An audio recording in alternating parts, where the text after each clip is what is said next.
عطیہ خداوندی کے ہیں، یعنی اللہ تعالیٰ کی جانب سے عطا کیا گیا خوبصورت اور خوبصیرت تحفہ۔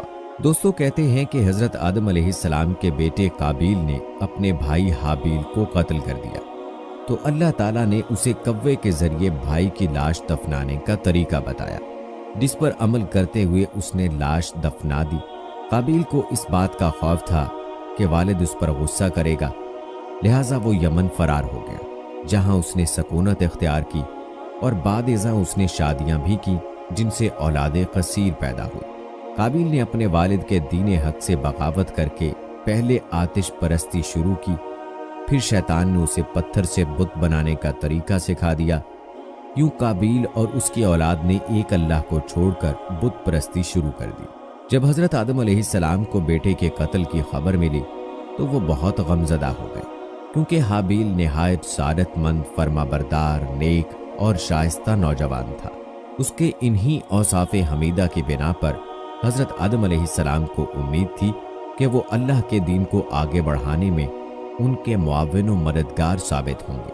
نیز بعض روایات کے مطابق حابیل کی شہادت کا بنیادی سبب یہی تھا کہ قابیل کو بھی اندازہ ہو چکا تھا کہ والد کے بعد نبوت کا تاج نیک سیرت حابیل ہی کے سر سجے گا، اور اسی حسد نے اسے بھائی کے قتل پر ابھارا۔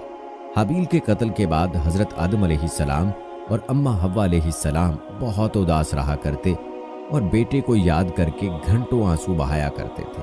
حضرت آدم علیہ السلام اللہ تعالیٰ سے دعا فرمایا کرتے تھے کہ اے اللہ، مجھے ایسی اولاد عطا فرما جو تیرے دین کو دنیا میں پھیلانے میں میری معاون و مددگار ہو، اور میرے بعد بھی تیرے پیغام کو دنیا میں عام کرے، میری صحیح جانشین ہو اور دنیا میں تیری وحدانیت کی علم بردار ہو۔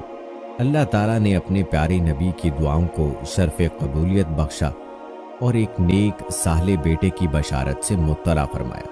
چنانچہ کچھ ہی عرصے بعد حضرت شیس علیہ السلام پیدا ہوئے۔ حضرت آدم علیہ السلام اور اماں حوا علیہ السلام ان کی پیدائش پر بے حد خوش تھے۔ یہ حضرت آدم علیہ السلام کے تیسرے بیٹے تھے اور اس وقت ان کی عمر 130 سال تھی۔ اماں حوا علیہ السلام نے صاحبزادے کا نام شیس رکھا، جس کے عربی میں معنی عطیہ خداوندی کے ہیں، یعنی اللہ تعالیٰ کی جانب سے عطا کیا گیا خوبصورت و خوبصیرت تحفہ۔ حضرت شیس علیہ السلام حسن و جمال، شکل و صورت اور عادات و اطوار میں اپنے والد سے بہت زیادہ مشابہ تھے۔ حضرت آدم علیہ السلام اور حضرت حوا علیہ السلام کو آپ علیہ السلام سے بہت محبت تھی۔ کہا جاتا ہے حضرت آدم علیہ السلام حضرت شیس علیہ السلام کو ہر وقت اپنے ساتھ رکھتے۔ آپ علیہ السلام کو اس بات کا علم ہو چکا تھا